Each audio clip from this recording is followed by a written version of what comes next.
Bom, depois desse breve intervalo necessário, né?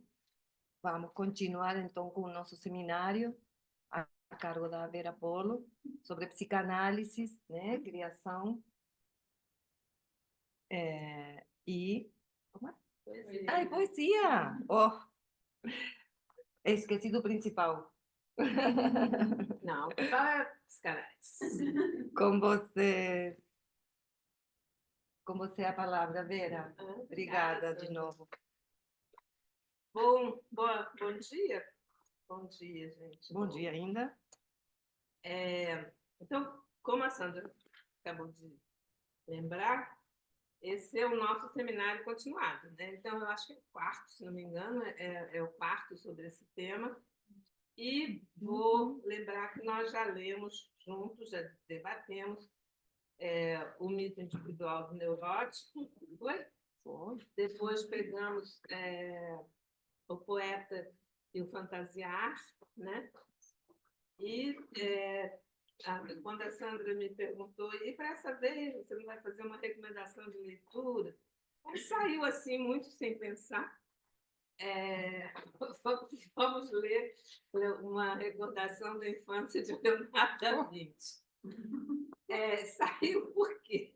Saiu, na verdade, porque nessa excelente tradução da autêntica, nesse volume, né, que se chama Arte, Literatura e os Artistas, o texto do Leonardo da Vinci vem imediatamente em seguida ao texto do poeta e o fantasiar, porque o poeta e fantasiar é de 1908, né, se não me engano, e o Leonardo da Vinci é de 1910.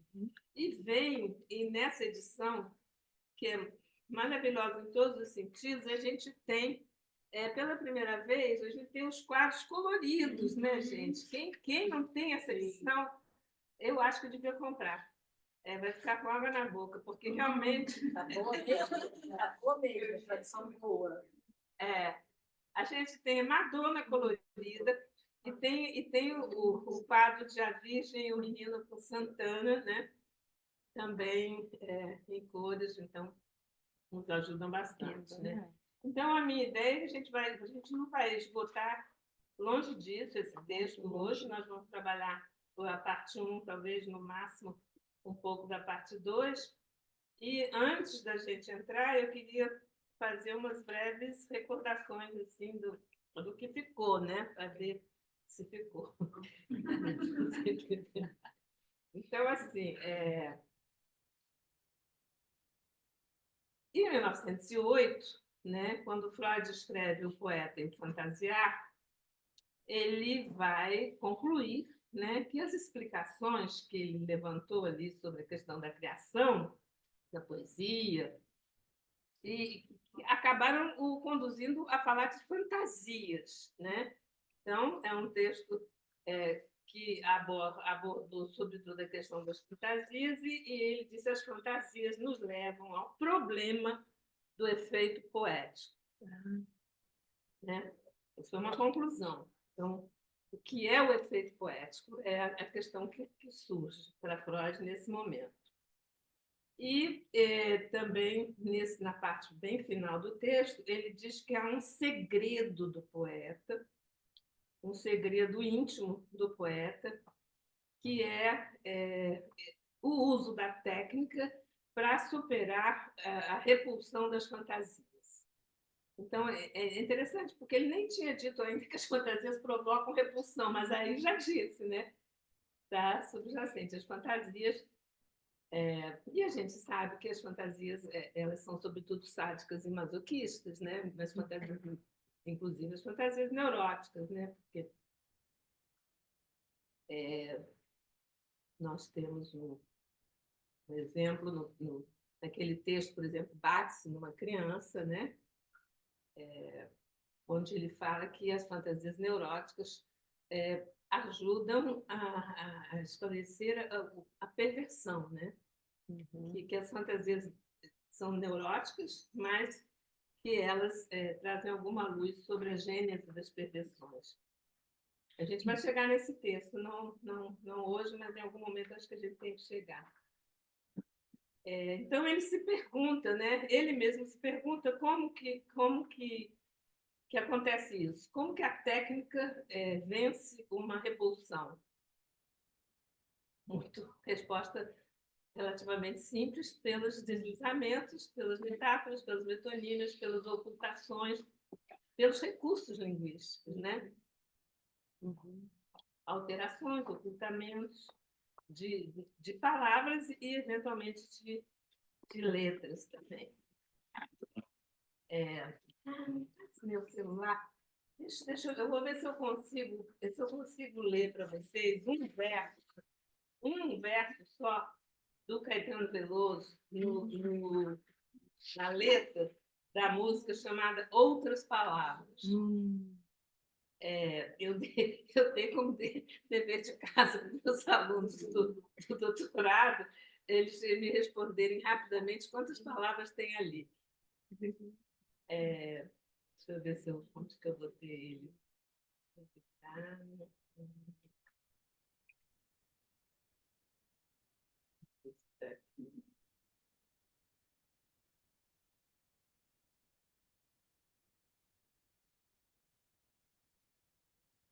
Tá aqui. Bom, depois eu vou chegar nele. Continuar aqui, depois de repente eu chego nele. Então, o Freud diz primeiro pelos recursos linguísticos. Obrigada. Só achando na música aí. Olha só, é um versinho lá já mais para o final, é uma letra grande, né? E tem um refrão que ele repete várias vezes, outras palavras, outras palavras, outras palavras, de forma muito linda. Mas o que eu achei interessante é que esse verso aqui, tá aqui. Vou ler 3 frases. Projetinho imanso, se o humor ter vida vivade, lambetelho frúturo, orgasmo maravilha-me logum. Ó menina, neo paraís de felicidadania.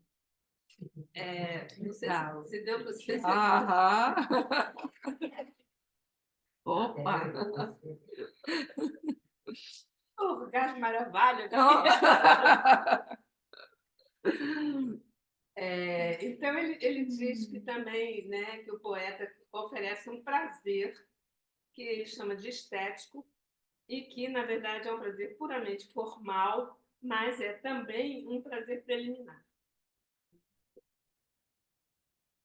Ou seja, o que ele está dizendo? Que você está trabalhando com significantes, ele não tem esse termo, mas ele está dizendo isso, evidentemente, você está trabalhando com significantes e você está gozando sexualmente, né? Porque é um prazer preliminar, né?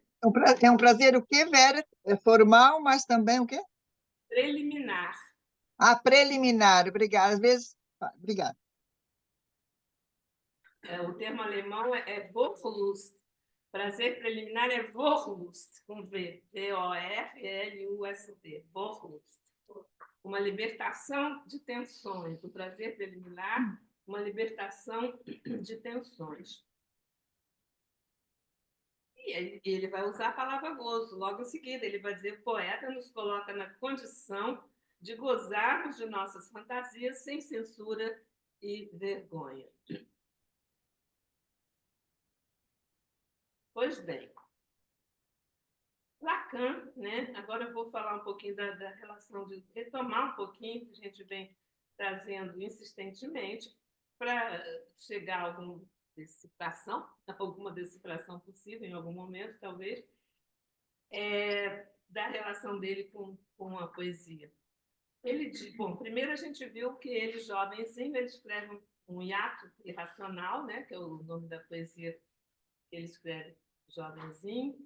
Depois nunca mais escreve, parece. E no fim da vida, isso aqui é interessante, nos seminários, acho que de 75 mais ou menos em diante, que são os seminários finais mesmo de Lacan, ele vai cada vez mais dizer que o inconsciente é poético. O inconsciente. Na edição, ao prefácio, no prefácio, a edição inglesa do Seminário 11, que está lá nos outros escritos, Isso já em 1976, mais precisamente em 17 de maio de 1976, ele faz aquela fala: não sou um poeta, sou um poema. Não sou um poeta, sou um poema que se deixa escrever com ares de sujeitos. Eu prefiro essa tradução do que a tradução que está nos nossos outros escritos, eles trocaram ares por jeito. Que se escreve com jeito de sujeito. Eu prefiro uma tradução mais literal. Um poema que se deixa escrever com ares de sujeito, como está no francês. O Roland Dumas, amigo de Lacan, disse que nessa mesma, mais ou menos nessa mesma ocasião, nesse mesmo ano, Lacan escreveu para um matemático com quem ele conversava, o Jean-Michel Vaporot, e Lacan escreveu mais ou menos o seguinte: como nasci poema e não poeta, direi que o melhor é o menor. É o. Aí eu não sei como se diz. E aí ele faz um jogo entre duas expressões francesas, que a primeira você traduziria por ser onde, ou estar onde, e a outra você traduziria por buraco. Enfim, Etrou é um poema que ele faz nesse momento, em que ele define que o inconsciente é este saber que se escreve sem o sujeito, e que é poema. Porque o poema é um achado. Aí ele faz também uma condensação, trouvaille, né, que em francês junta a palavra furo com a palavra achado. Furo achado.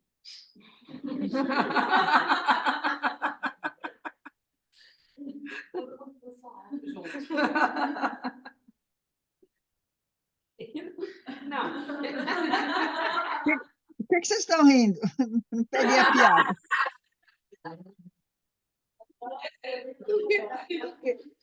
A Vera falou, né? Das duas palavras em francês, né? E é nessa conjunção do furo achado, né? Foi Vou dizer uma coisa. uma brincadeira. Uma outra observação de Lacan. Nós estamos em 1976, 77, estamos no seminário, eu já não lembro o nome, mas a topologia, o tempo, o Lancy, né? A topologia, o tempo, enfim. E alguns prefácios também, né? Como o prefácio à edição inglesa, que eu mencionei. E então ele diz que a interpretação se especifica por ser poética, e o que eu ia lembrar também é que ele vai, quando ele está trabalhando com os nós, um pouquinho antes, porque ele trabalhou com os nós, principalmente no RSI, que é o Seminário 24, né? Que é o que vem logo depois do... Não, o RSI é o 22, eu venho antes do Santo Tomé. Bom, ele trabalhou com os nós principalmente no 22 e 23, depois ele para um pouquinho, assim diz o Bousseyrou, nesse livrinho aqui que é bem recente, chama-se Um Silêncio, né? Bem interessante também. Bom, o que eu quero dizer é que ele vai dizer que a tarefa do analista é conduzir o seu analisante a atravessar o verdadeiro furo.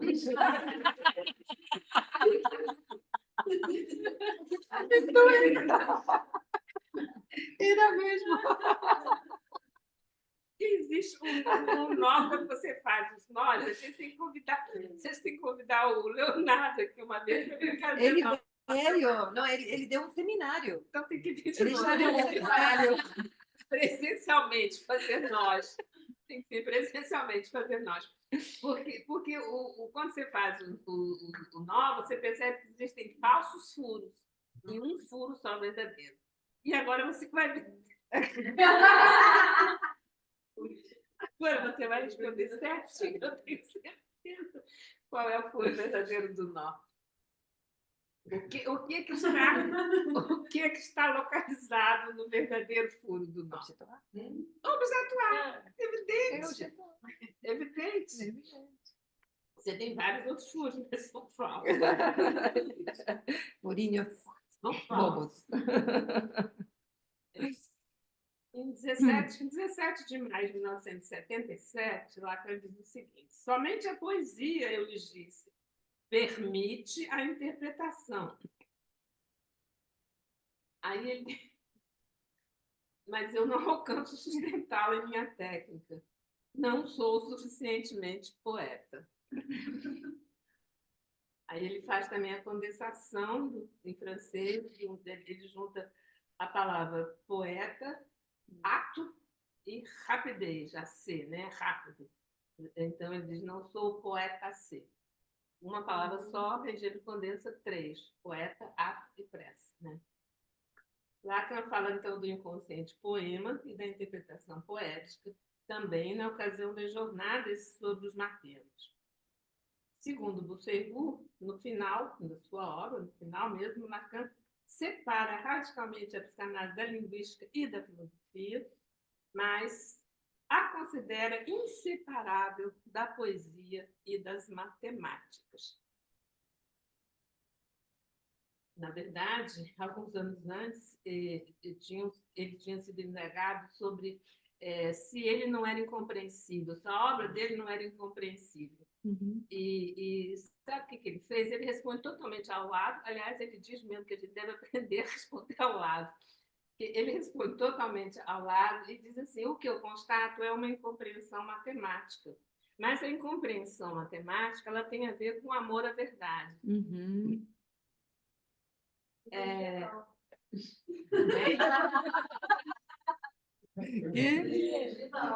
Não entendi, não. Porque a grande questão dos matemáticos, porque os números são semblantes, as letras são semblantes. O que é semblante? É uma aparência. Eu sempre defini assim, uma aparência que não se opõe ao verdadeiro. Não está em jogo ali o falso ou o verdadeiro. Está em jogo o semblante ou nada, o semblante ou o furo, o semblante ou o vazio. O semblante ele mascara, né? O objeto é semblante, né? O analista faz semblante de objeto A. O semblante às vezes tem também essa conotação de você dar uma aparência de, mas desde que você considere que quando você está falando de aparência aí você não está entrando em jogo. Não está colocando em jogo a questão é verdade ou é mentira, mas os matemáticos colocam, diz Lacan. Mas ele vivia cercado de matemáticos, né, Tânia? Um tal de Pierre Souris, esse Jean-Michel Vaperrot, principalmente esses dois são os mais citados, mas ainda tinham outros. Porque a matemática é vazia, né? Ele disse que o problema é que os matemáticos ficam pensando se o semblante é ou não verdade, né? Matemática é muito falso ou verdadeiro. Precisão. Claro. Tá. E o inconsciente em si, né, para Lacan como um caminho, né, que vai fazendo, né, uma marca, mas para rejeitar, né, tudo isso que tem a ver com conhecimento. Então, em 1972, naquele seminário que chama, naqueles textos que chamavam seminário Saber do Psicanalista, para quem é velho, o Miller reuniu algumas lições e deu para o título Estou Falando com as Paredes. Miller. Já ouvi falar disso. E aí, lá em 72, ele diz que a incompreensão matemática tem a ver com o amor à verdade, com a necessidade de encontrar uma resposta para a pergunta se é ou não possível distinguir entre o semblante e a verdade. Salta, 1972. Salta para 1977. Lacan diz que é preciso decidir. O inconsciente é sim ou não o que, em certa ocasião, eu chamei de blá, blá, blá. Ele mesmo levanta essa pergunta. E ele responde, não é somente blá, blá, blá. O inconsciente é real e é um poema. Que momento é esse, Vera, que você traz? 77. Momento? É. Temos que decidir, né? Se inconscientes é isso que eu digo que é, ou não. Acho que essa é uma mensagem para psicanalistas. Agora vamos fazer um Decidir. salto para trás, bem para trás, e vamos para Freud, 1910. Uma recordação da infância de Leonardo da Vinci. Antes de entrar no texto do Freud, também eu vou ler um pouquinho que o Lacan coloca aqui. No final, na última lição do seminário 4, vocês lembram que ele se dedica a esse texto do Freud. E ele diz o seguinte: o fato de Freud ter se interessado por Leonardo da Vinci não nos deve obrigar a levantar questões. Por que uma coisa aconteceu e não deixou de acontecer? Isso deve ser, em geral, a última de nossas preocupações. Não nos interessa saber por que Freud se interessou por Leonardo da Vinci. É o que me parece que ele está dizendo. Ele diz Freud é Freud, justamente por ter se interessado por Leonardo da Vinci. Trata-se de saber agora como ele se interessou e o que poderia ser para Freud Leonardo da Vinci. Para responder essa questão, nada melhor do que ler uma recordação da infância de Leonardo da Vinci. Adverti-os disso há um tempo suficiente para que alguns de vocês o tenham feito e tenham percebido o caráter profundamente enigmático dessa obra. Então, assim, ele considera um texto extremamente enigmático de Freud. Ele menciona que Freud, na verdade, vai até começar falando um pouco da vida de Leonardo, mas que não tinha grandes conhecimentos. E vai também mencionar que foi, de todas as obras de Freud, curiosamente, por que isso faz enigma também, eu acho? Porque, na verdade, foi uma das obras mais criticadas, foi muito criticada pelos historiadores da arte, principalmente. E, paradoxalmente, Freud dizia que era uma das suas obras que ele mais gostava. Freud cometeu erros históricos, né? Mas tem um erro que o Lacan acentua muito um erro, vocês vão lembrar imediatamente, mas eu acho uma bobagem. Mas ele acentua muito que o Freud chamou de abutre um pássaro que, na verdade, é um milhafre. Não, mas tem importância. Eu falei mal. Tem importância, porque tem características desses tipos de ave. Mas, então, Freud cometeu erros, mas, diz Lacan, mesmo assim, o antigo diretor da National Gallery, numa obra muito antiga, reconhece o elevado interesse da análise feita por Freud do quadro da Santana, do Louvre. Bom, o que mais que ele diz aqui, de imediato? E o Freud, então, vai se debruçar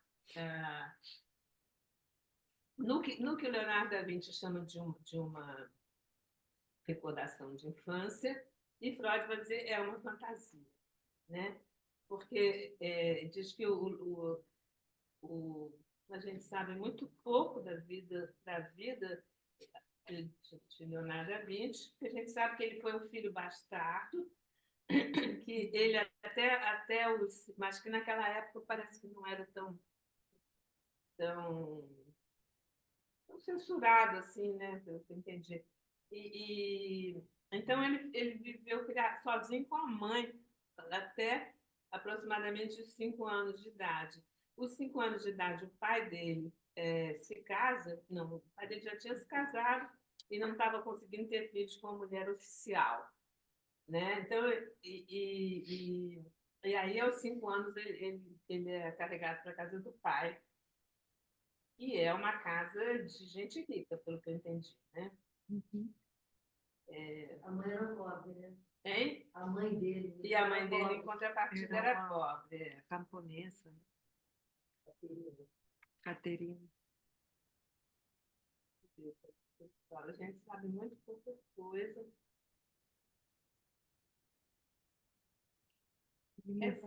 É,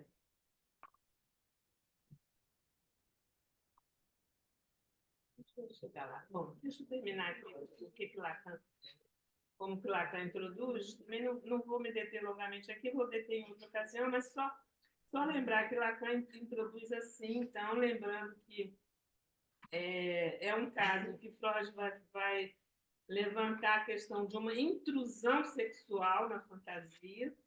É interessante o Lacan também usar o termo intrusão, porque é um termo que ele usa muito pouco e que ele vai usar bem mais tarde, quando ele vai falar da intrusão do significante, da extrusão do gozo. Lembra? E então ele lembra que Freud levanta a questão de uma intrusão sexual e salienta assim as características, entre as características de Leonardo, uma característica dele de ser considerado ainda em vida um gênio universal porque ele faz descobertas científicas, né, na área da mecânica, parece, e além de fato era engenheiro, médico. Um pouco de tudo, que não era uma coisa rara assim, naquela época, né? Ele tinha supostamente possuidor de todas as qualidades, de todas as competências, um gênio universal. Então, toda a idealização que já em seu tempo cerca Leonardo da Vinci, Freud vai deduzi-la para nós de sua relação com a mãe. Então, isso faz enigma também para Lacan, me parece assim, a ênfase que o Freud vai dar nessa chave de leitura psicanalítica, no caso do Leonardo, pelo tipo da relação com a mãe, que diz que eles viviam se beijando na boca, que viviam agarrados, enfim.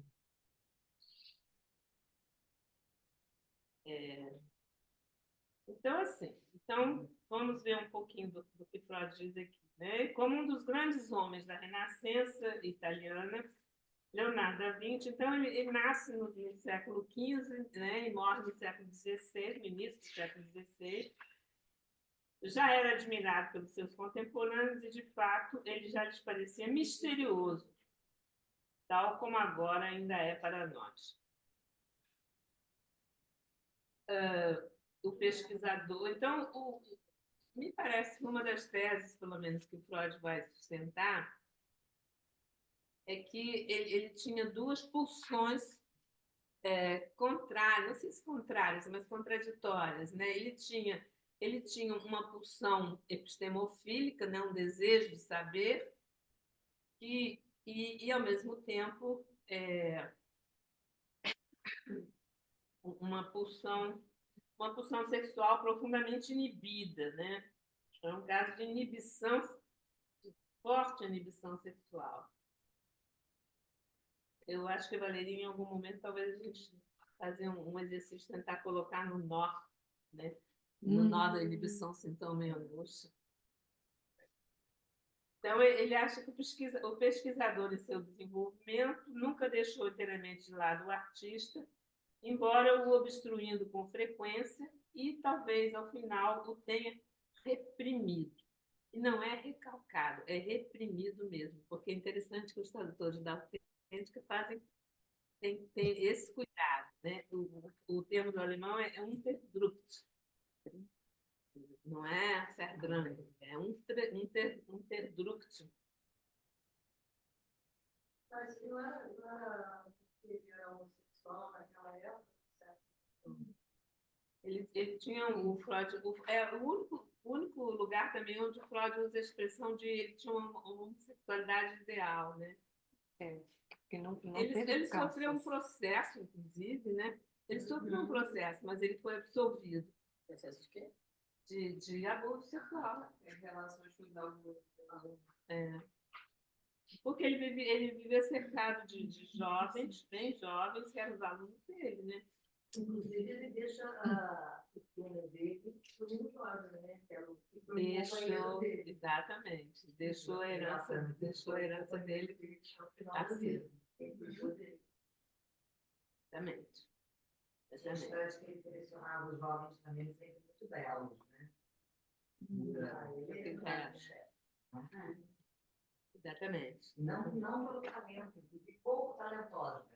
O Freud me parece que leu o tratado de pintura, né? Ele tinha um tratado de pintura e tinha um código, e tinha uma obra também chamada Código Atlântico. Me parece que Freud leu os dois e Freud menciona aqui no Código Atlântico que ele menciona a única recordação de infância que ele tem, que ele diz que ele estava no berço e veio um abutre milhastre, né? Está mais claro aqui, peraí. Ele diz assim: parece ter sido destinado a me ocupar do abutre milhastre. Uma das minhas primeiras recordações da infância é, na realidade, que, estando ainda no berço, um abutre veio até mim, abriu minha boca com sua cauda e me golpeou várias vezes com esta cauda entre os lábios. Me golpeou várias vezes com esta cauda entre os lábios. Tudo bem. Está no capítulo 2. Hein? Está no capítulo 2 de Freud. Começa assim o capítulo 2. Ah, tá. Então, Textual, a lembrar. O relato dessa fantasia é no início da parte 2 do texto do Freud. Antes disso, o Freud faz uma descrição bem interessante. Eu achei tão... Eu realmente não lembrava muito mais desse texto. Eu fiquei meio surpresa, eu diria assim. Achei meio enigmático mesmo, assim, meio surpresa. Na verdade, assim, primeiro com a descrição que ele faz, se bem que essa descrição ele faz de outros homens também, eu já vi. Mas, assim, ele escreve assim: ele era bastante alto e cresceu bem proporcional, com um rosto perfeitamente belo e uma força física fora do comum. Fascinante nas formas de trato, um mestre da palavra, jovial e amável com todos. Amava a beleza também nas coisas que lhe cercavam, trajava-se de preferência com pompa e apreciava qualquer refinamento na condução da vida. Em uma passagem significativa para sua capacidade jovial de prazer do seu tratado de pintura, ele a comparou a sua capacidade, né, com as suas artes irmãs e descreveu as queixas do trabalho do escultor. Então, o Leonardo da Vinci vai falar que, enquanto um escultor, né, quando está fazendo sua obra, fica todo sujo, que parece um padeiro, né? Diz. Sim. Isso, exatamente. Ele disse que parece um padeiro, né? Cheio de farinha, todo sujo de farinha. Parece um padeiro. Olha só, o pintor senta com grande comodidade diante de sua obra, bem vestido, movimenta ligeiro o pincel, movimenta o pincel com cores graciosas. Ele está enfeitado com roupas que lhe agradam, e sua morada, cheia de pinturas divertidas, é admiravelmente limpa. Frequentemente tem a companhia da música ou de leituras em voz alta de diferentes obras belas, e estas são ouvidas com prazer, sem o retumbar do martelo ou outros barulhos. É muito provável que a representação de um Leonardo radiante, jovial e divertido seja válida apenas para o primeiro mais longo período da vida do mestre, porque aí o Freud vai logo lembrar que teve um momento onde ele já não era tão jovial assim, eu acho que é um momento onde o que chama muita atenção de Freud, inclusive, é que ele deixa as obras incompletas, né? Todas. Ele não consegue dar o ponto final. considerar a obra acabada, mesmo quando outras pessoas avaliam que a obra estava absolutamente... Madonna ele considerou incompleta. Madonna nunca chegou ao seu destino original, né?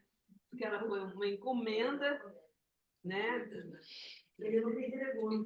Da mulher de um nobre lá qualquer, e ele não considerou, então ele não entregou, e a obra acabou no Louvre. Acabou no bom destino, mas... Acabou no Louvre. Mas assim... Ele tem várias invenções também, isso da pintura, né? Isso. Porque ele inventou coisas que eu nem imaginava que ele tinha E inventado. aí parece que... Boia salva-vidas, ele que inventou Não, um monte de bicicleta. coisa. Não, de É tudo. sério, Não, de falando, tudo. tipo, eu fiz assim, Paraquedas. de engenharia, ele fez uma ponte que Aí se que ele encaixa. começou a ficar mais triste. Como que a parte que a ciência, né, meio que opacou esse lado de arte. Mas também eu lembrava do tempo, né, que a Bruna falou, que ele passava muito tempo para fazer, e que ele ficava observando. Muito tempo, anos, muitos anos. Só a Madonna, acho que foram 4 anos que ele ficou fazendo o retrato dela. E tem uma outra obra aqui grande dele, não sei qual é, me lembro assim, A última cena. a última cena, isso, foi. exatamente. Ficou quantos anos? Sim, sei lá, muitos. Foram muito mais de 4 anos fazendo. Ele tinha uma característica que, pelo menos Freud descreve assim, na verdade, né? Que ele tinha uma certa passividade e ao mesmo tempo, um interesse pela arte era ao mesmo tempo tão grande que ele era alguém que Freud dizia que capaz de acompanhar um enterro para olhar para a cara, para olhar como é que ficam os traços da pessoa que está sofrendo, que está chorando. Uhum.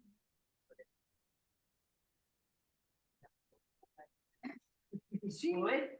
uma estratégia Pra poder ótima. pintar as pessoas. Para poder pintar. Os atores também não fazem assim quando Ao mesmo tempo, ele tinha uma crença, ele tinha uma certa crença religiosa, né, que quando ele não consegue concluir uma obra, ele alega muitas vezes que ele não cumpriu o seu dever com Deus de fazer a obra perfeita, né? Ele tinha essa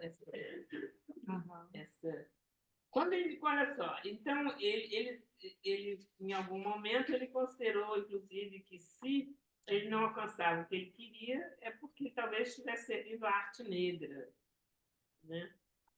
E quando ele dissecava cadáveres de cavalos e pessoas, ele construía aparelhos para voar, estudava a alimentação das plantas, sua relação com os meninos. Se afastou bastante, em todo caso, dos comentadores de Aristóteles e chegou próximo dos desprezados alquimistas. E nos seus laboratórios, a pesquisa experimental encontrou, no mínimo, uma saída durante esses tempos desfavoráveis. Muitos dos admiradores posteriores de Leonardo tentaram apagar a máscara da oscilação do seu caráter. Então, o que ele chama de oscilação do seu caráter? Exatamente na verdade, essa divisão, né, essa divisão que não era entre a pesquisa científica e a pesquisa artística, poderíamos falar, eu acho que não fala pesquisa artística, mas, enfim, eu acho que a gente pode falar assim. E Freud, na verdade, ele vai falar ele vai retomar, logo aqui no início do texto do Leonardo, ele vai retomar as suas teorias sexuais infantis, que ele tinha falado nos 3 ensaios, né? Que a criança, quando começa a fazer perguntas para os pais, sem parar, ela começa a fazer perguntas sem parar, inclusive porque ela não consegue fazer a verdadeira pergunta, né? E aí a gente lembra de imediato a verdadeira pergunta, aquela que Lacan coloca lá no ápice do grafo do sujeito, né? A verdadeira pergunta é que foi, né? Por que você espera de mim? Por que você me botou no mundo? Então a criança começa a perguntar como é que faz isso, como é que acontece aquilo, como é que acontece, e não consegue fazer a verdadeira pergunta, que é a pergunta do diabo namorado, que a pergunta é que foi, né? Porque também não tem resposta, né? Porque aí também o Lacan vai colocar no gráfico, vai dizer não tem resposta. O que a criança vai ter que fazer diante da falta de resposta da pergunta? Vem no gráfico, desce para cá. Que foi? Ponto de interrogação. Aí desce para cá, o que se encontra? S de abarrado, significante da falta do outro. E A logo fantasia. Ele logo mesmo. fanta- Ele mesmo. o A fantasia. tema da fantasia, exatamente. Então, a fantasia é a resposta A demanda. estruturante da neurose diante desse encontro com a castração do outro ou com a falta de resposta sobre a pergunta sobre o desejo, né? É uma pergunta sobre o desejo ou uma pergunta sobre o gosto? Agora eu falei desejo, também me deu uma dúvida imediata. No primeiro momento, lá que eu vou dizer que é uma pergunta sobre desejo. Mas eu acho que, se a gente for prosseguindo assim na obra de Lacan, essa pergunta estruturante da fantasia, na verdade, essa pergunta que para Freud é impronunciável. Lacan não chega a dizer que ela é impronunciável, Lacan diz que ela é sem resposta. Mas, até certo ponto, ele também dá a indicar que ela é impronunciável, porque se no lugar dela vem essa de abarrado, né, ela é impronunciável. É uma pergunta sobre o gosto. O que você quer do meu corpo? O que você quer do meu corpo? Então, eu achei assim, bem interessante o Freud retomar. Então, ele tinha escrito em 1905, nós estamos aqui em 1910, 5 anos, né? Não é tanto tempo assim também. Ele escreveu os 3 ensaios, que diz que as crianças, então, tendem entre 3 tipos de respostas, né? Que são, deixa eu ver como é que ele coloca aqui, as crianças são engolidas pela boca, nascem pelo cu. É um puro achado.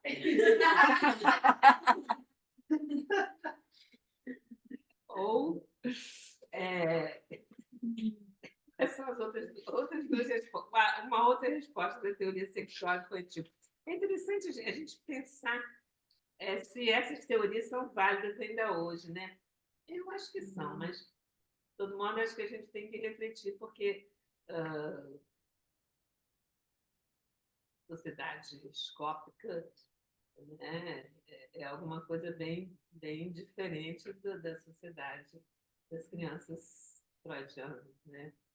E mesmo das crianças lacanianas, digamos, né? Mas talvez, não sei.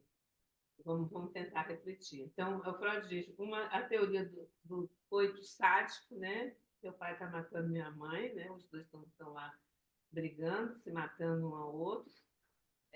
Ou então, uma criança vai ser engolida pela boca. Ou então, vai ser gente. Vai ter as teorias sexuais infantis.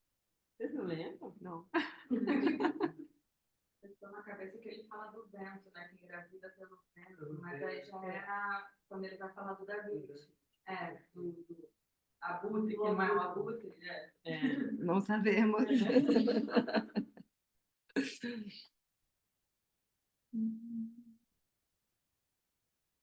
Vai aparecer daqui a pouco, com certeza. Enfim, o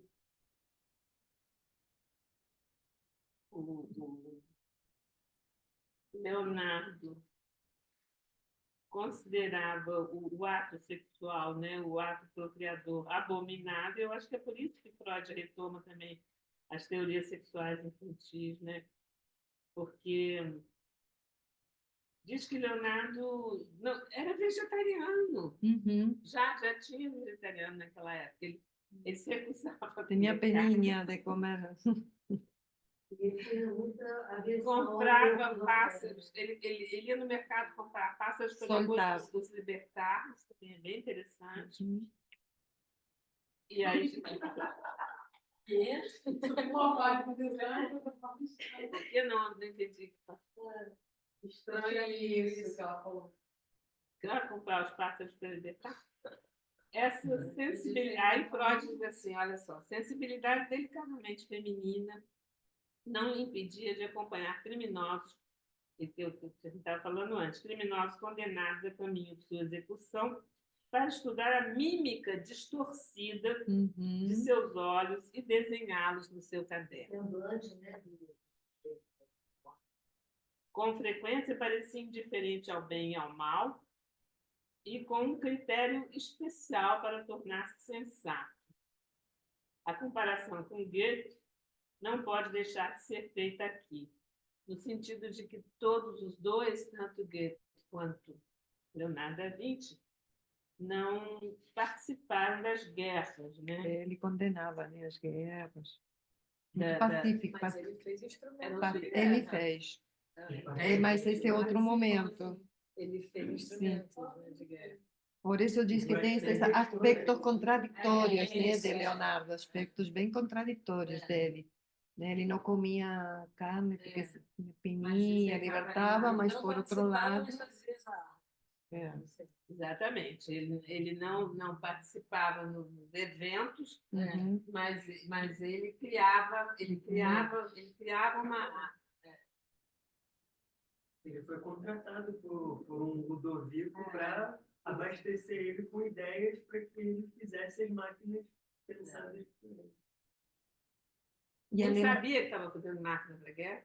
Sim, ele sabia, aqui está dizendo Freud, e esse acompanhar eram os criminosos que estavam indo para o cadalso para ele ver Cada falso. cada falso, para ele ver a expressão. Então, eu acabei de ler aqui. Sim, não, você leu isso? Desculpa. A mímica do rosto, ele Isso. a mímica distorcida de seus Uhum. olhos e desenhados no seu caderno. E mas que diz que aí ele Não lhe impedia de projetava. fazer o esboço do ataque mais cruel das armas Isso. e de se colocar a serviço de César Borgia como o engenheiro de guerra superior. Uhum. Com frequência parecia indiferente ao bem e ao mal e com um critério especial. Uhum. Um sujeito singular, né? Não resta a menor dúvida. Todo sujeito é singular, mas uma singularidade criativa, criacionista, né? Criativa. E, ao mesmo tempo, junto a isso, ele tinha o que Freud chama de uma fria negação da sexualidade, que, segundo Freud, não seria esperada de um artista expositor da beleza feminina. Não seria esperado? Não seria esperado. Isso é, enfim, então, um critério de Freud, né? Quer dizer, que Freud se espantou com o desenho dele, né? Que Freud que tem aqui reproduzido, né? Freud reclama até de estar em pé, né? Diz assim, por que posição desconfortável. Não, e que Confesso que ele só gostava de trepar na cama. Ele escreve isso. Freud escreve isso. Escreve isso. Que é estranho, se tivesse que ele represente o ato sexual em pé. Tipo, então é como se ele estivesse desconfortável, porque se ele estivesse confortável, ele estaria deitado. Freud fala isso, viu? Se ele estivesse confortável, ele já estaria deitado. Exatamente. Então, Freud diz que ele apaga todo o sexual, como se houvesse apenas o amor. Então, a gente lembra imediatamente de Lacan colocando o amor faz suplência. Né? também não não escreve. Como o que vem de suplência ao ato sexual. Exatamente, ele não escreve, né, nos Não, cadernos.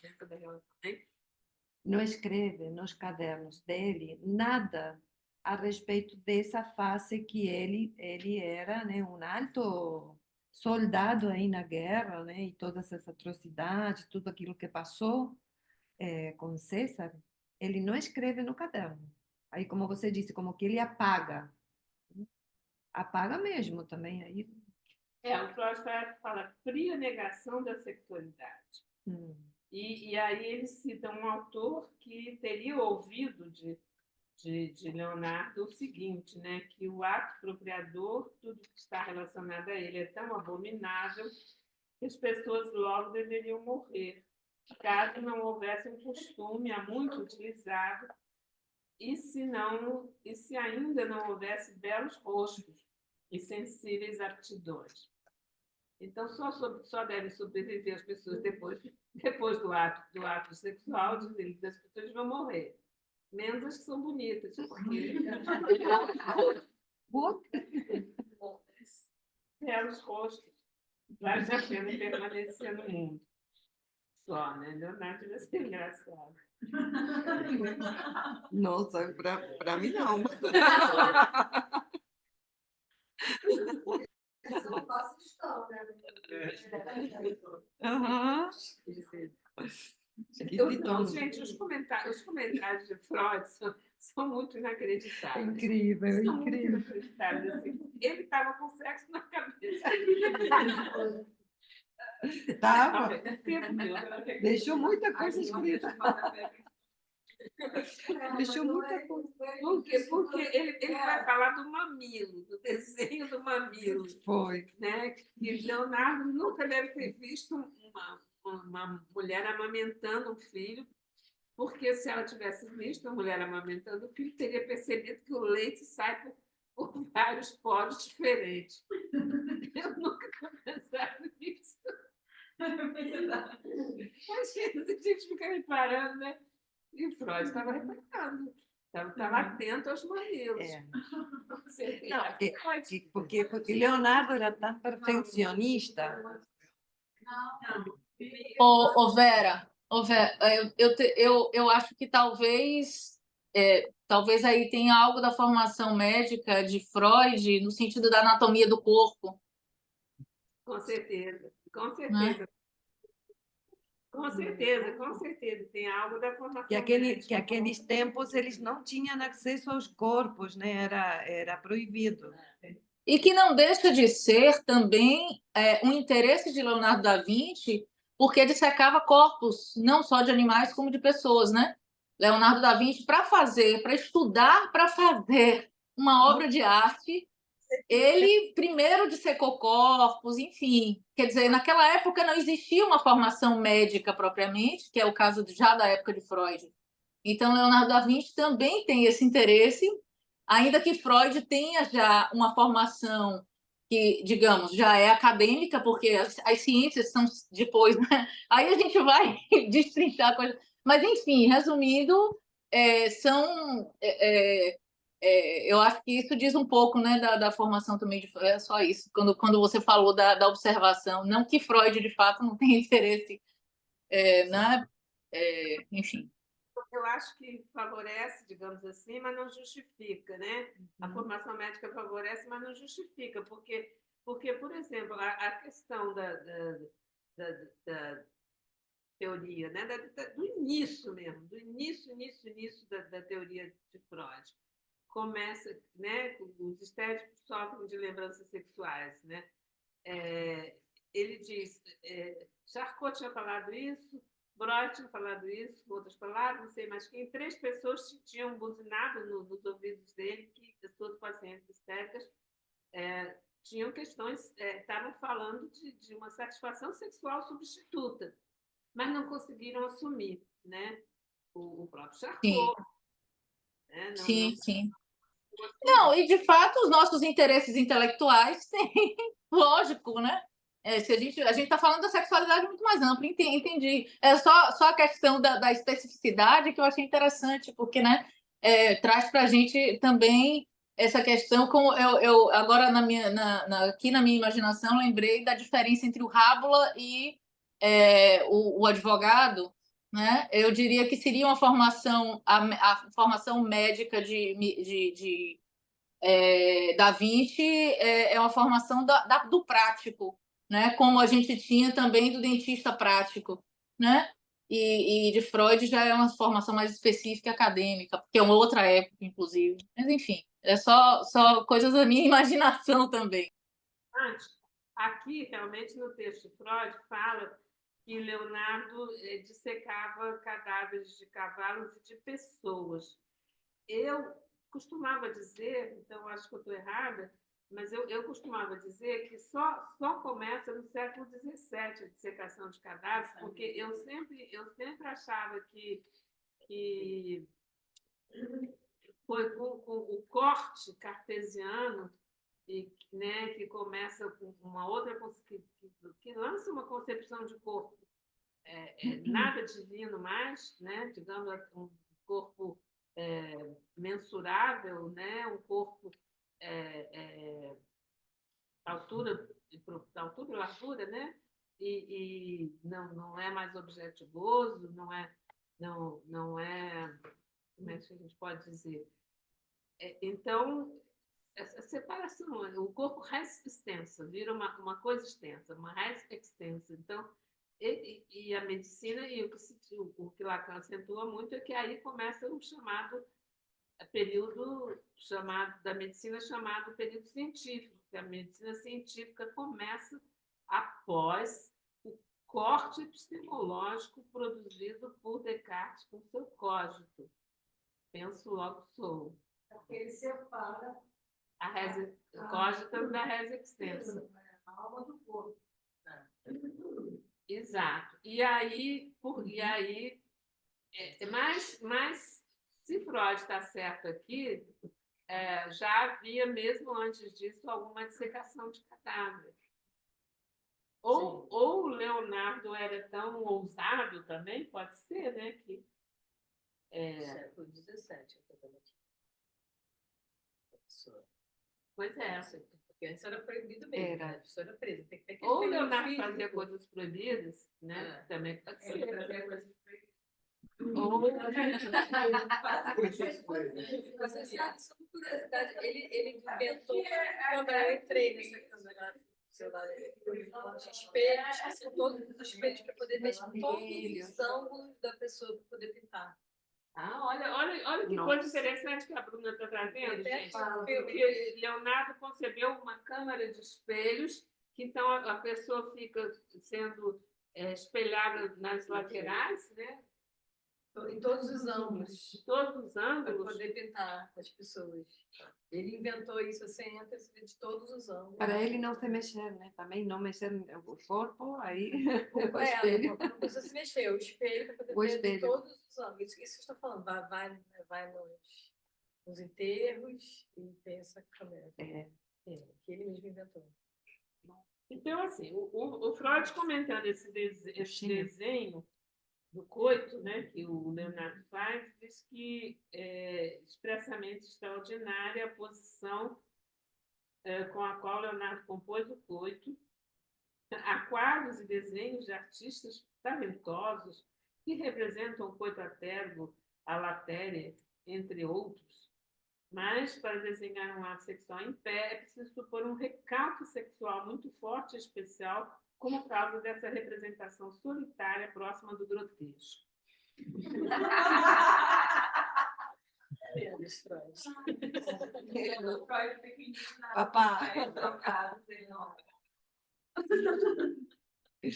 A maioria dos povos antigos deitava-se durante as refeições, gente. As refeições. E hoje em dia, durante o coito, deitamos em geral, de maneira bem confortável, tal como faziam nossos ancestrais. De certo modo, deitar-se expressa o querer demorar-se longamente na situação desejada. Os traços femininos da cabeça masculina também mostram uma defesa francamente indesejada. As sobrancelhas estão franzidas, o olhar está dirigido para o lado, com uma expressão de vergonha. Ele está atribuindo muita coisa, né? Muito. Os lábios estão comprimidos e os seus cantos puxados para baixo. Esse rosto realmente não permite reconhecer nem o prazer da doação amorosa, nem a beatitude do consentimento. Ele expressa apenas indignação e vergonha. Sim. Pois é. Vera, Freud estava muito exagerado. ô, Vera, mas nesse momento aí, ele está meio que justificando uma possível interpretação de que ele estivesse sublimando ao recusar a parte sexual para produzir essa parte intelectual. O que eu não sei se até esse ponto ele abandona. Mas eu acho que a parte em questão aí é ele justificando a possível sublimação do Da Vinci na produção dele. Sim. Porque eu acho que não se sustenta. Mas eu não sei, é isso? É isso, é exatamente isso. Ele vai falar como um caso de sublimação, com certeza. Mas Ele vai fazer uma diferença interessante. Eu não sei, parece que é a primeira vez que ele foi. Como você lembrar isso? Porque parece que é a primeira vez que o Freud usa o termo sublimação. E ele diz que é exatamente o uso da energia sexual sem o recalque. Sem o recalque. Isso é um pouquinho mais adiante. Quem está com o livro é na página 92, 91, 92. Olha aqui, aqui que vem as teorias sexuais infantis. A criança pesquisa por seus próprios caminhos, imagina sua permanência no corpo materno e cria, guiada pelas excitações da sua própria sexualidade, perspectivas sobre a proveniência da criança pela comida, sobre seu nascimento pelo intestino, sobre o papel especialmente fundamentado do pai, e já especula naquela época acerca da existência do ato sexual, que lhe parece algo hostil e violento. Então,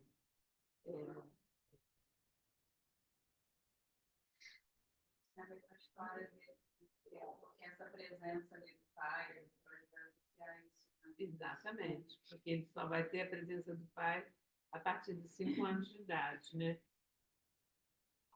Se a pesquisa divide o destino da sexualidade, o desejo de saber permanece desde aí inibido e a livre atividade da inteligência limitada, talvez para todo o período da vida. Então, ele está falando que pode acontecer três destinos diferentes, né? Você pode sofrer uma inibição sexual na infância que vai se transformar numa inibição sexual por toda a sua vida, ou você pode sofrer um recalque que retorna na sexualização do pensamento, ou você pode conseguir, se você tem um dom artístico, isso é Freud, né? Conseguir sublimar essa energia que não foi recalcada e que é sexual e que é sublimada em arte. E qual que é a pergunta? Oi? O que me complica um pouco nesse arranjo, exatamente nesses 3 destinos, é que depois ele vai falar insistentemente, não uma sexualidade do Leonardo. E vai falar de inibição. Quer dizer, como é que eu posso ter sublimação e inibição de uma volição homossexual ao mesmo tempo? Esse arranjo aí eu entendi, você tem uma inibição na busca de uma satisfação sexual direta. Eu acho que Freud coloca assim. Uma inibição. Ele não seria inibição, né? Não, o objeto é a arte. Exatamente, você tem a possibilidade de usar a arte como objeto de satisfação sexual. Então seria a inibição de uma busca de um objeto sexual direto, demais. Inibição na busca de um semelhante, semelhante humano. Por isso que o imaginário, né? Lacan coloca no imaginário, né? O imaginário, sim. Sim. Essa satisfação. Esse achar que esse outro. Eu acho assim, No imaginário. nesse caso, no drible, no recalque, eu teria inibição. Mas eu acho que uma coisa não exclui a outra. Ele pode ter recalque e sublimação. Aquilo que ele sublima, a energia com a qual ele sublima não é da ordem do recalque. É isso que o Freud está colocando. É a que escapa ao recalque. É a que escapa ao recalque. Mas então esta que escapou ao recalque, ela não se inibe como energia. O que inibe é o alvo. Não, o alvo é outro. O alvo é a arte. Então, o que foi inibido? O que foi inibido? O semelhante humano. O que foi O alvo, o suposto alvo normal. Foi inibido é a satisfação, né, Vera? Peraí, A ver, vamos uma palavra pegar. que ia falar a colega. Peraí, Foi inibido? só um minutinho. Foi inibido. Quer falar? Não, foi a satisfação que foi inibida, né?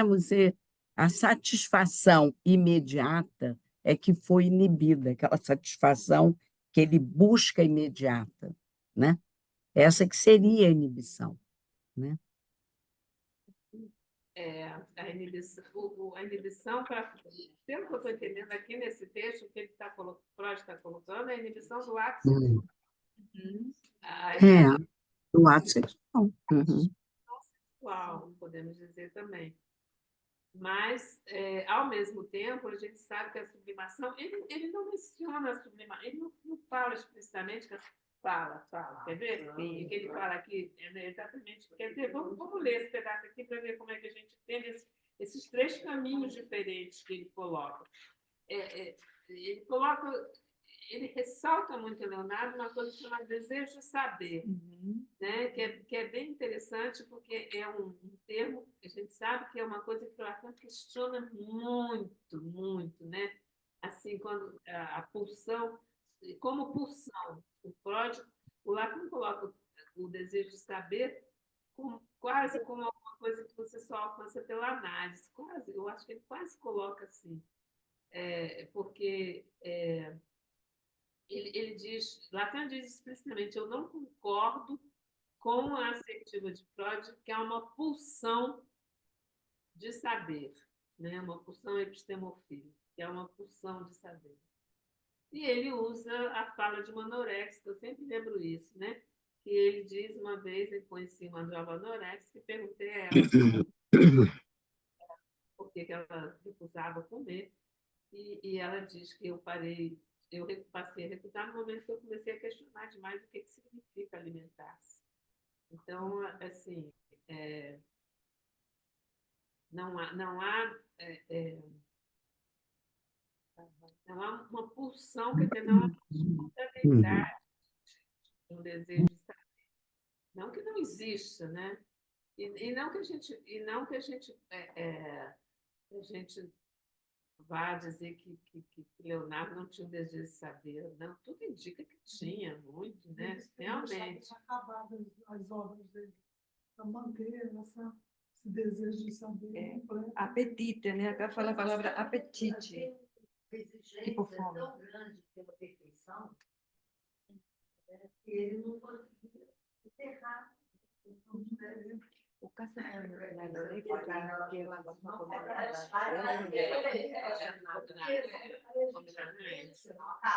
o Freud, inclusive, propõe que já esse aqui come tudo. Olha só, o desejo de saber permanece desde aí. Bom, agora vamos para Leonardo, né? Freud falando de Leonardo. Se a pesquisa divide o desejo, o destino da sexualidade, se a pesquisa divide o destino da sexualidade, o desejo de saber permanece desde aí inibido e a livre atividade da inteligência limitada, talvez para todo o período da vida, em especial porque logo depois, por meio da educação, se legitima a poderosa inibição religiosa do pensamento. Gente, corrige. Não é Leonardo. Ele está falando o que pode acontecer com uma criança, né, que tenha a sua atividade inibida, limitada pela educação. Ele está falando o que ele vai retomar essa questão da inibição religiosa do pensamento. Ele vai retomar muitos e muitos e muitos anos depois, no Futuro de uma Ilusão. Nada inibe mais o pensamento de uma criança do que uma educação religiosa. Porque, claro, porque a educação religiosa, se você vai ensinar dogma, você está proibindo o sujeito de pensar. Né? Então, esse é um destino possível, você ter... que o Freud também retoma, na verdade, na fala dele, na comemoração dos 50 anos do liceu, no qual ele estudou, né? Ele fala do perigo de um professor inibir para o resto da vida o desejo de saber de um sujeito aluno. Né? Quer dizer, algo que pode ser inibido para o resto da vida. Por quê? Porque pela associação com a sexualidade, né? por ser necessariamente uma pergunta sobre o sexual. Né? Eu acho esse ponto tão interessante, Vera, que tem tanta repercussão social. Exatamente. E aí a gente lida com uma série de questões, inclusive com a manipulação que as religiões fazem, né, da sexualidade, e que está ligada também à questão da divisão social da riqueza, propriamente. Eu acho que é bem interessante isso. Exatamente. Esse é o tipo de inibição neurótica. Então, tudo bem, neurotizou a criança. Outra possibilidade seria, algum tempo depois do declínio da pesquisa sexual infantil, quando a inteligência está fortalecida, essa se recorda da antiga ligação para contornar com a sua ajuda o recalque sexual e a pesquisa sexual dominada retorna a partir do inconsciente como coação a ruminar.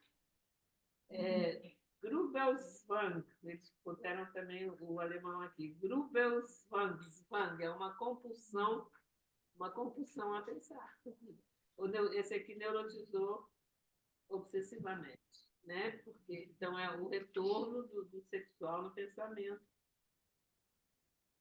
Sexualizar o próprio pensamento e assinalar as operações intelectuais com o prazer e o medo dos processos sexuais propriamente ditos. Então, você começa a ter, né, medo e prazer de pensar, porque o pensamento está sexualizado. O terceiro, mais raro, mais destrói de perfeito tipo, devido à especial estrutura da inibição do pensamento, escapa da coação neurótica. Então, a pesquisa se torna, em certa medida, coação e substituto da atividade sexual, mas como consequência da completa diferenciação dos processos psíquicos subjacentes. Sublimação, em vez de irrupção a partir do inconsciente. Irrupção a partir do inconsciente é a produção de sintomas, né? É a sexualização do pensamento, produção de sintoma neurótico. Mas, se for processo de sublimação,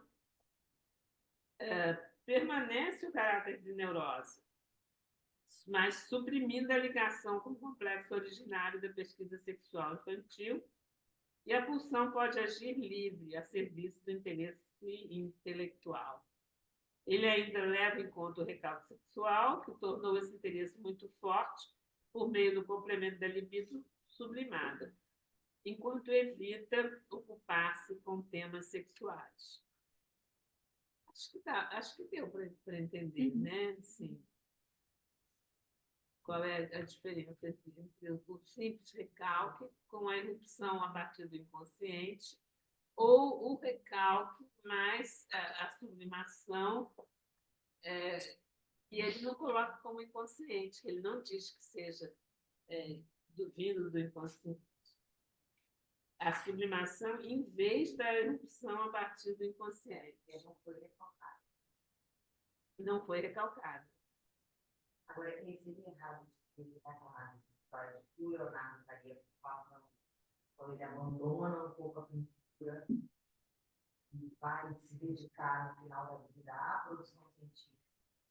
Ele estaria, né, assim, cambaleando, vamos dizer assim. mais saindo da sublimação, abandonando Eu entendi assim, sim. Eu entendi assim, eu entendi que há um momento onde o interesse intelectual até serve ao artista, ele serve ao artista, né? Então, o interesse intelectual não prejudica a obra, né? O resultado da obra artística, mas a partir de um certo momento, ele dá a entender que a partir de um certo momento prejudica. Eu abri aqui, agora que eu abri o livro, e justamente nessa frase, o artista usar o pesquisador para servir a sua arte. Agora, o cérebro tornou-se mais forte, que o seu senhor o dominou. Seria isso? Parece que é a arte que dominou o cientista ou o cientista que dominou a arte? Cientista que dominou a arte. O que acha que você abriu aí? O cientista. Bom, eu abri agora, porque agora que eu resolvi abrir o livro, olha que doideira minha. Tá vou repetir, o artista usara o pesquisador para servir a sua arte. Agora, o cérebro tornou-se mais forte que o seu senhor e dominou. Exatamente, a certinha. Isso já é... Qual é a página, Elza? Elza? Não, a minha página é a página 71, mas eu não sei se o meu não é essa edição, não é essa tradução da Vera, não. O meu é da Imago. É diferente, tá? É o capítulo 1, Elsa. É o capítulo 1. Deixa eu ver aqui. Deixa eu dar uma olhada. Eu acho que é o capítulo 1, sim. Deixa eu ver aqui. Capítulo 1. Na metade, no meio do capítulo 1, fala essa frase. Abri por um acaso em cima dela. Vamos continuar desde esse ponto na próxima. Eu acho que a gente poderia, exatamente, Luiz, que eu ia falar, que a gente poderia continuar no nosso próximo encontro, daqui a um mês, exatamente a partir desse ponto, entrando na parte 2. Entrando na parte 2. Enfim, acho que sim. Continuando decifrando por que Freud produz um texto que é considerado extremamente enigmático, inclusive por Lacan. Agora, Elza, eu te aconselho realmente você comprar essa edição da Autêntica. Olha o Moisés, como está bonito aqui também. Não, é maravilhoso. As edições da Autêntica não tem igual. Inclusive, esse foi o meu primeiro livro da Autêntica. Tem volume, Vera? Tem volume ou como é que é? Como é que compra isso? É por artigo? Como é que é? Por obras? Arte, literatura e os artistas. É um Ah, volume. eu tenho esse livro, Eu comprei da Maristela, lembra, Maristela? Você me vendeu. Aí tá, você tem o texto. Eu tenho esse livro, sabia que estava no mesmo. Obrigada. Você vai se deliciar, inclusive, sabe por quê? Você tem um prefácio muito bom, Paradigma Estético de Freud, que eu já trabalhei um pouquinho, prefácio muito bom. E no final você tem um texto muito bom também do Edson Luiz, lá de Porto Alegre. Eu vou ler, vou ver, sim. Vera, essa divisão do Leonardo era a mesma de Freud, né? Ele também oscilava entre o pesquisador e o artista, né? Era a mesma divisão que o Freud tinha também. Se você o considerar um escritor de literatura, só se for acima, porque ele não se considerava artista, né? Não, mas entre o desejo de ele, como é que é? Entre o desejo de ele ser um pesquisador ou um analista. Eu vou rever isso, mas parece que tem uma coisa Gostei assim. dessa... Nossa, Elza, sabe o que você me lembrou? Do prêmio, o único prêmio que Freud ganhou. Essa divisão. O Coutinho, Jorge Coutinho, tem um livro sobre isso. O Jorge Coutinho fala sobre isso, essa divisão de Freud. É o prêmio de Goethe, muito bom. Goethe. Eu acho que ele discordaria, eu acho que Freud discordaria, porque ele considerava que, bom, primeiro, ele não se considerava artista, e segundo, de fato, ele considerava que praticar psicanálise tinha essa característica de você estar, ao mesmo tempo, criando e exercendo a clínica e A teorizando, ciência. É o digamos. entre, né? É o entre. Porque ele queria criar uma. Mas ele queria, de fato, que a psicanálise fosse reconhecida como ciência, tanto que ele se sente incapaz disso como judeu e chama Jung, enfim, pessoas que pudessem dar esse reconhecimento científico. É por aí, mas, assim, infelizmente, a única coisa que ele conseguiu em vida foi o reconhecimento artístico. Não, muito mais. Nesse sentido do prêmio, entenda? Da questão do prêmio literário. Eu acho assim, né? Você tem razão. Se você pensar que o fim da vida dele foi fugindo da Gestapo, tendo que abandonar a cidade na qual ele passou a vida toda e que ele não pretendia abandonar, vendo o risco de seus livros serem queimados e tudo, não resta dúvida. Mas o que eu estava falando era outra coisa, que ele considera que o processo artístico ele é, ao mesmo tempo, pesquisa e clínica, que são inseparáveis. Ah, E que é o que Leonardo da Vinci mostra a gente, né? Porque eu acho que quando o Leonardo da Vinci disseca cadáveres para fazer uma escultura, ele está fazendo essa ligação entre o científico e o artístico. Né? Vamos pensar isso na próxima. E ótimo. vale muito a pena o filme, né, a última sessão de Freud, né? Ou uma pintura deles. Um pouquinho do momento dele, né, também. Vale a pena. Muito obrigada. Obrigada, Bela. Obrigada. Foi uma ótimo, manhã maravilhoso. maravilhosa. Adorei, amei. Amei, Obrigada, amei. gente. Também. Não, interessante que a Vera disse assim, passou pela minha cabeça, né, esse texto, né? E é de uma riqueza. Também tinha leído há muito tempo, quando voltei agora, me surpreendi do que não lembrava. Meu livro já mudou de cor. Uma das bom. coleções que eu tenho é essa. Já mudou de cor. Ele já não é mais aquele roxo, aquele lilás, ele já está de outra cor. Enfim.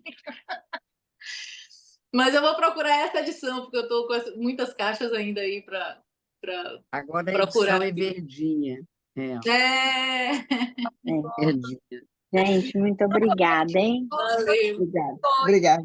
Vera, Obrigada. parabéns. Obrigada, Tá foi bom. ótimo. E Bom amanhã, final de semana, gente. Valeu. assembleia, tá? Valeu. Tá bom. Vera, parabéns, todos aí. Muito bom, uma manhã excelente, muito Muito produtiva. bom. Vamos Obrigada. entrar nessa edição da Autêntica. Um beijo. Ótimo. Obrigada. Tchau, Obrigada. obrigada. Beijo. Obrigada, Central. Beijo. Beijo.